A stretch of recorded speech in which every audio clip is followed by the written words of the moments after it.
নিশ্চয় আমি জিন এবং ইনসানকে তৈরি করেছি শুধুমাত্র আমার ইবাদতের জন্য, আমার গোলামের জন্য। কার গোলামের জন্য? আল্লাহ তাআলার। রাষ্ট্রের না, সরকারের না, সরকারি দলের না, বিরোধী দলের না, যেটা সুটকেস নিয়ে পালাই গেছে ওটা না। কার গোলামের জন্য তৈরি করেছেন? আরো আসতে বলেন কার জন্য?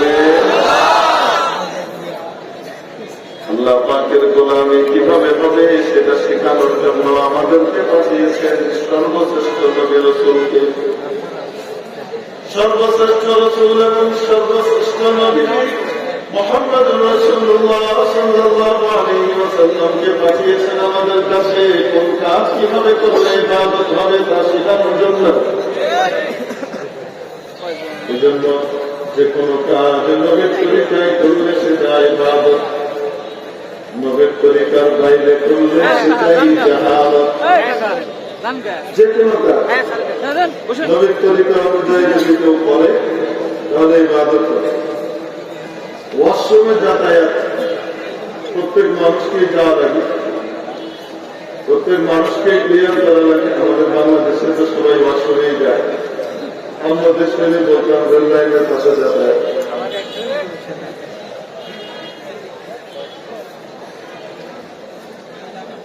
সকালবেলার দেশের যাতায়াত, রাস্তাঘাটের দুই পাশে লাইন করার যাতায়াত, অন্য দেশে হলে সেটা বলতাম। নিজেরা হাগাখানা তৈরি করতে পারেনি, আবার আমাদেরকে ঘটনা আগে রাস্তাঘাট যে দেশ এখনো পর্যন্ত লিঙ্কি বেড়ে লোটা হাতে দৌড়াদৌড়ি করে, রেল লাইনের দুই পাশে কর্ম সম্পাদন করে, জনসম্মুখে সকলের সামনে ব্যয়ের মতো মশলা ছাড়ে। তারা আবার আমাদেরকে শিখায় সভ্যতা আর ভদ্রতা। আবার মাঝে মাঝে বলে মিছিল করে নাকি সব ভিতরে ঢুকে যাবে। কি বাপরে বাপ, কি হুমকি! আসলে ঢুকো, আমাদের মুসলমানরা ইনশাআল্লাহ মুসলমানি করানোর জন্য কেসি হাতে খাড়া গেছে।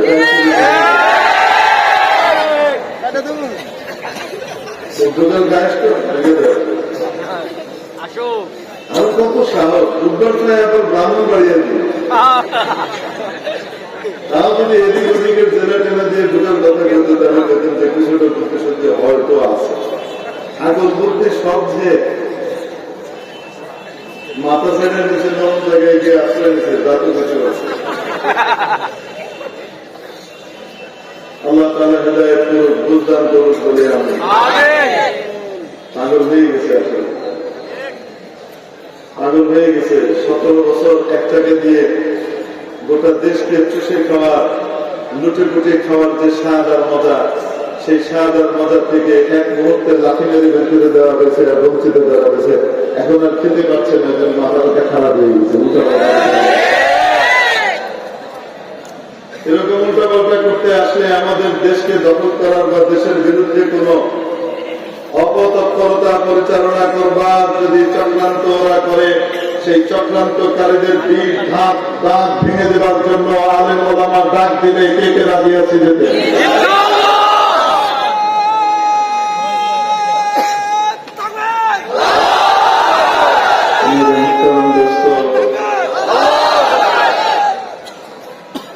কি বলবো আপনাদেরকে, যারা এতদিন চেতনা ফেরি করে বেরিয়েছে, স্বাধীনতার চেতনা বেছে বেছে খেয়েছে, চেতনার কথা বলতে বলতে মুখে ফেনা তুলে ফেলেছে, যখন এখন এদেশের স্বাধীনতা সার্বভৌমত্বের প্রশ্ন এসেছে তখন চুপ করে মুখে কুলুপ খেতে বসে আছে। বুঝতে হবে এরাই আসল গোলামি, এরাই আসল জেহাদ। এই দেশদ্রোহী শক্তি বিভিন্ন নামে ঘাপটি মেরে বসে আছে।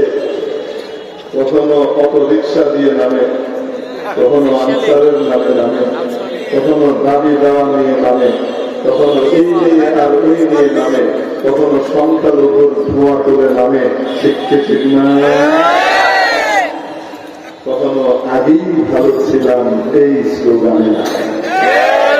জিনিস পুরোনো শাড়ি মানে নতুন শাড়িতে পুরোনো বউ, ওই একই জিনিস ভিন্ন ভিন্ন শাড়িতে আমাদের সামনে আসতে থাকে। ঠিক কি দেখি আমরা বলতে চাই গোটা জাতি কিন্তু ঐক্যবদ্ধ। জাতির আপোষের মধ্যে বিভিন্ন রকমের ভিন্নতা আছে, বিভিন্ন রকমের দ্বিমত আছে, বিভিন্ন রকমের আপোষে একাধিক মতামত এক একজনের ভিন্ন ভিন্ন আছে। ঠিক ঠিক না? কিন্তু দেশ এবং স্বাধীনতার সার্বভৌমত্বের প্রশ্নে গোটা জাতি এখন ঐক্যমত্যে পৌঁছেছে। যেগুলো যারা বিরুদ্ধে রাস্তায় নামবে ঠ্যাং একটারও ঠিক মতো করে ফিরবে না। আল্লাহ হিদায়াত দেখ বলি আমি।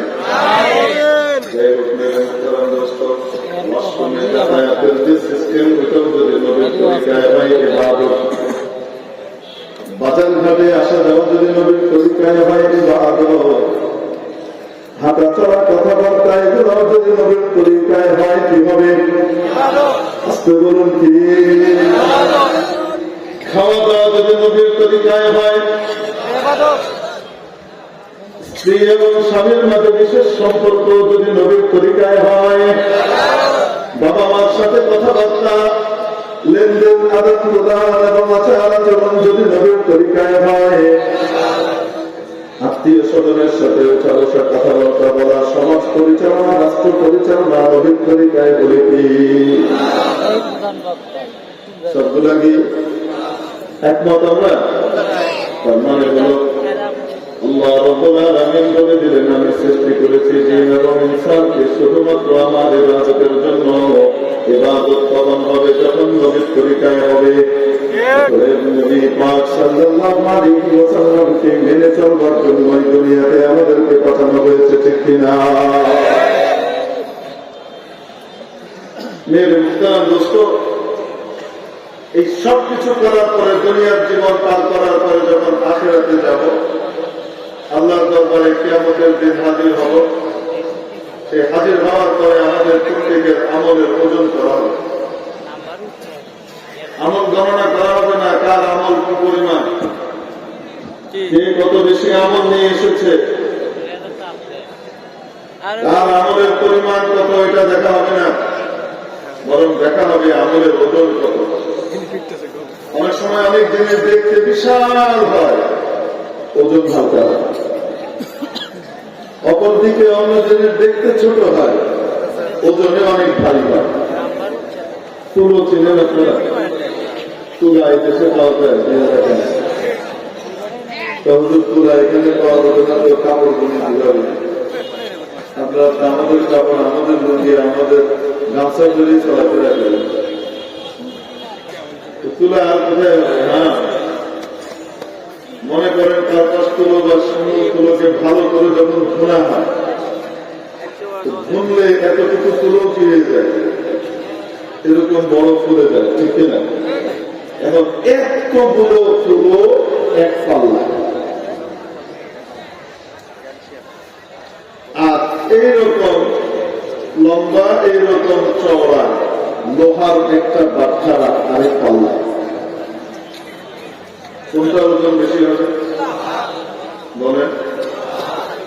এইরকম তুলো, এটা এক পাল্লায় গোনা তুলো, আর আরেক পাল্লায় এরকম উঁচু এরকম চওড়া একটা বাচ্চা বা লোহার একটা জিনিস, ওজন কোনটার বেশি হবে? তুলার না এটা? দেখতে ছোট কিন্তু ওজন বেশি। এজন্য কিয়ামতের দিন রব্বুল আলামিন আমলের ওজন করবেন। ونضع الموازين القسط ليوم القيامة فلا تظلم نفس شيئا ونضع الموازين القسط ليوم القيامة কিয়ামতের দিন আমি ইনসাফের পাল্লা স্থাপন করব। فلا تظلم نفس شيئا কারোর উপরে বিন্দু মাত্র একচুল পরিমাণ অবিচার করা হবে। প্রত্যেককে তার হিসাব পড়ায় গঙ্গায় বুঝিয়ে দেওয়া হবে। যার নেক আমলের পাল্লা ভারী হবে জান্নাত, যদি বদ আমলের পাল্লা ভারী হয় জাহান্নাম। বদ আমলের মধ্যে ওজন তৈরি হবে, আল্লাহ রাব্বুল আলামিনের অসন্তুষ্টি ওই আমলের সাথে যোগ হওয়ার মাধ্যমে। নেক আমলের মধ্যে ওজন তৈরি হবে, আল্লাহ পাকের সন্তুষ্টি ওই আমলের সাথে যুক্ত হওয়ার মাধ্যমে। অনেক সময় দেখা যাবে ছোট্ট একটা গুনাহ, কিন্তু সেই গুনাহের সাথে যদি আল্লাহ পাকের অসন্তুষ্টি যুক্ত হয়ে যায়, এটার ওজন এত বেড়ে যাবে, এত বেড়ে যাবে, সারা জীবনের নেক আমল হালকা হয়ে যাবে।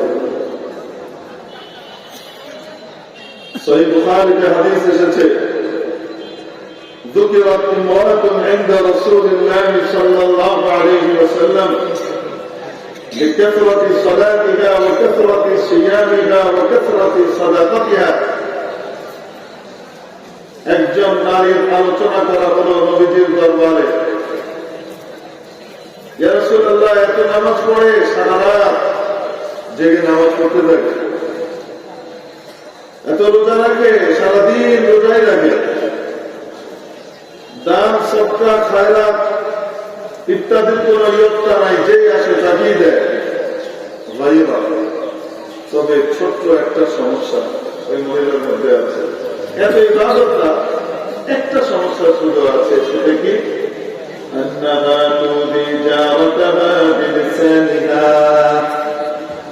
এই মহিলা তার প্রতিবেশীকে, তার প্রতিবেশী নারীকে তার জবান দিয়ে, তার মুখ দিয়ে কষ্ট দেয়। রাসূল পাক সাল্লাল্লাহু তাআলা আলাইহি ওয়াসাল্লাম ইরশাদ করলেন, হিয়া ফিন্নার, সে জাহান্নামে যাবে। কি অর্থ? একদিকে তার বিশাল নফল নামাজ, ফরজ নামাজ, নফল রোজা, ফরজ রোজা, দান খয়রাত সাদাকা সব এক পাল্লায়, আরেক পাল্লায় তার এই প্রতিবেশী নারীকে মুখ দিয়ে কষ্ট দেওয়া বদ আমল, এটা এক পাল্লায়। এই একটা বদ আমলের সাথে আল্লাহর অসন্তুষ্টি যুক্ত হয়ে যাবে, ফলশ্রুতিতে এটা ভারী হয়ে যাবে, সারা জীবনের নেক আমল হালকা হয়ে যাবে, ফলাফল জাহান্নাম। হাদিস শরীফের মধ্যে পূর্ববর্তী উম্মতের এক মহিলার সম্পর্কে এসেছে, সেই মহিলা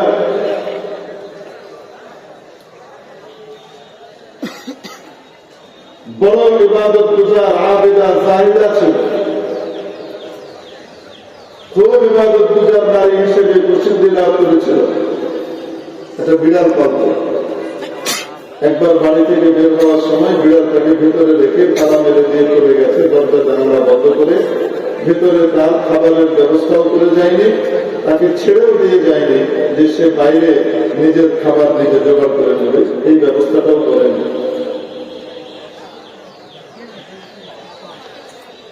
ছটফট করতে করতে ক্ষুধার তাড়নায় এই বিড়ালটা মারা যায়।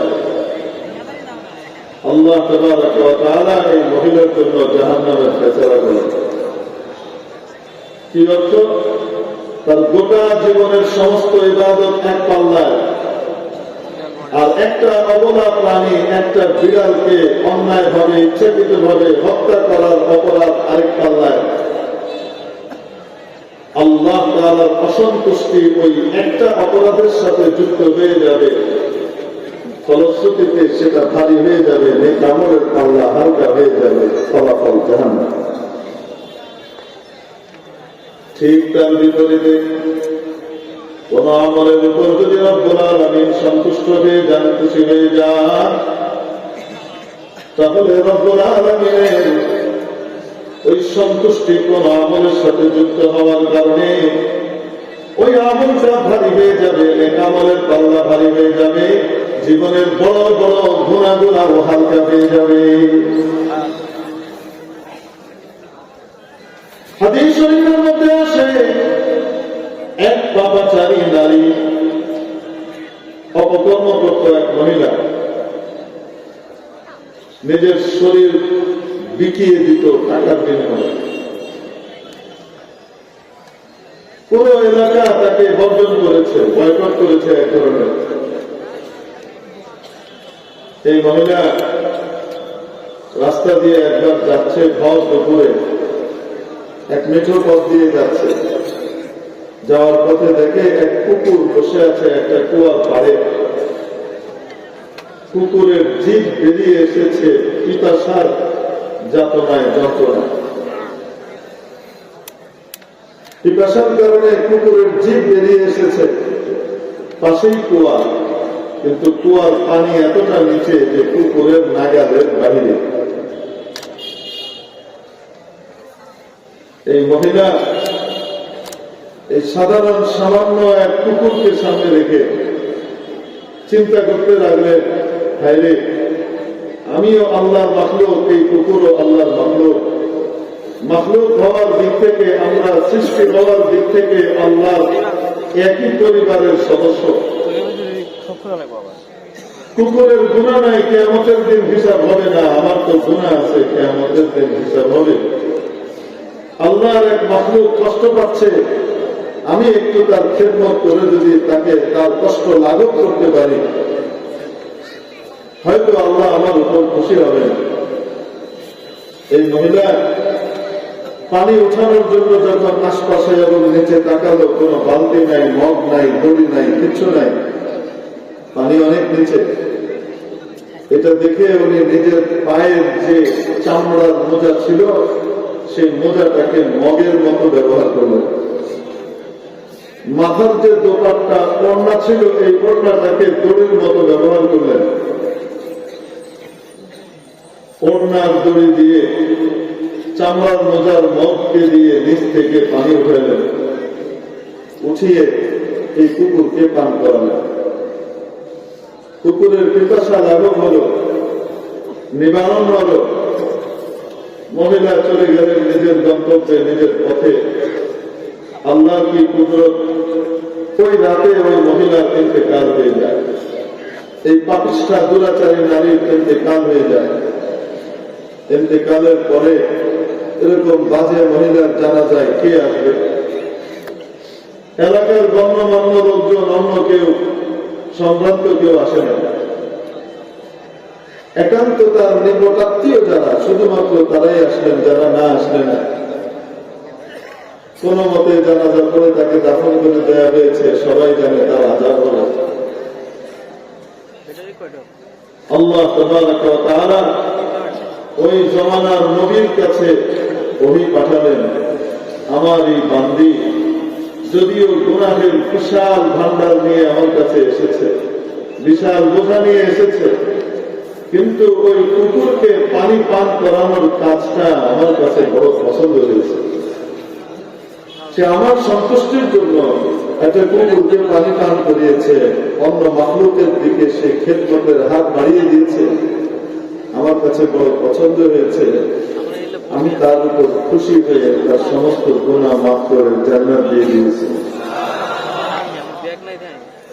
অর্থ হলো আর সারা জীবনের পাপ রাশি এবং গুনাহগুলো এক পাল্লায়, গোটা পৃথিবীর কাছে যা অমার্জনীয় অপরাধ, আল্লাহর কাছে যা অমার্জনীয় অপরাধ, সেগুলো এক পাল্লায়। আর অপরদিকে ছোট্ট একটা নিরামল কুকুরকে পানি পান করানো এক পাল্লায়। কুকুরকে পানি পান করানোর আমলের সাথে আল্লাহর সন্তুষ্টি যুক্ত হয়ে যাওয়ার ফলে এটার ওজন এত বেড়ে গেছে, এত বেড়ে গেছে, এত বেড়ে গেছে, সমস্ত বিশাল গুনাহের পাল্লা হালকা হয়ে গেছে। জান্নাতের ফয়সালা। মহাকবি ফেরদৌসী পারসিকদের বড় কবি ছিলেন। তার জগৎ বিখ্যাত রচনা হল শাহনামা। এই শাহনামার মধ্যে পারসিকদের বিজয় গাথা, বিভিন্ন বড় বড় ঘটনা, দুর্ঘটনা, ঐতিহাসিক বিষয়াবলী এবং সম্রাটদের গুরুত্বপূর্ণ আচার আচরণ এবং ঘটনাবলী উনি কাব্যের আকারে রচনা করেছেন। এক বিশাল ইতিহাস, পারসিকদের মহাভারত বলা যেতে পারে। কাব্যের আকারে রচনা করেছেন, এত বড় কবি।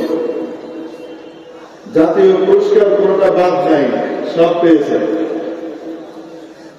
সরকার জাতীয় পুরস্কার সবগুলাই দেয় তাকে যার উপরে নাকশ নাকশ, কার উপরে খোঁজ থাকে যে তেল ঠিক মতো মারতে পারে, ঠিক না? তেল ঠিক মতো মারতে না পারলে যতই যোগ্যতার অধিকারী হন, আপনার কপালে পুরস্কার কিন্তু ডুববে না। অবাস্তব না বাস্তব? একটা দুটো পুরস্কার যদি দিতে পারে, সেটা সরকার মাঝে মাঝে বিভিন্ন হিকমতে মানুষজনকে ঠান্ডা করার জন্য, বোঝাবার জন্য, পিতলা খাতির দেখানোর জন্য দিয়ে দিয়ে দেয়। একটা দুটো না, সব যদি কারো কপালে দুটো তাহলে বুঝতে হবে সরকারের সাথে তার বড় সম্পর্ক আছে। মারা গিয়েছে, মারা যাওয়ার পরে আল্লাহর দরবারে হাজির করা হয়েছে। কেউ স্বপ্ন দেখছে ফেরদৌসী, কোন কোন স্বপ্ন আল্লাহর পক্ষ থেকে মেসেজ হয়ে থাকে, কোন কোন স্বপ্ন শয়তানের পক্ষ থেকে হয়। যদি শরীয়ত বিরোধী, কোরআন সুন্নাহ বিরোধী কোন স্বপ্ন আসে আর সেটার আদেশ করা হয়, তাহলে বুঝতে হবে এটা শয়তানের পক্ষ থেকে। কোন কোন স্বপ্ন পেটের মধ্যে গ্যাস আর অম্বল হওয়ার কারণে, হরমোনের ইমব্যালেন্সের পজিশনের কারণে অনেক সময় মস্তিষ্ক তাকে কি করে একটা অদ্ভুত জিনিস দেখায়। কোন কোন স্বপ্ন হয় সারাদিন যেটা চিন্তা ফিকির করেছে সেইটাই মস্তিষ্ক তার সামনে একটা সুন্দর চিত্রের আকারে পেশ করে দেয়। স্বপ্নের বহু প্রকার আছে, তার মধ্যে একটা হলো আল্লাহর পক্ষ থেকে আসে স্বপ্ন। একমাত্র নবীর স্বপ্ন ওহী, নবী ছাড়া অন্য কারো স্বপ্ন ওহী নয়। তবে অন্য কেউ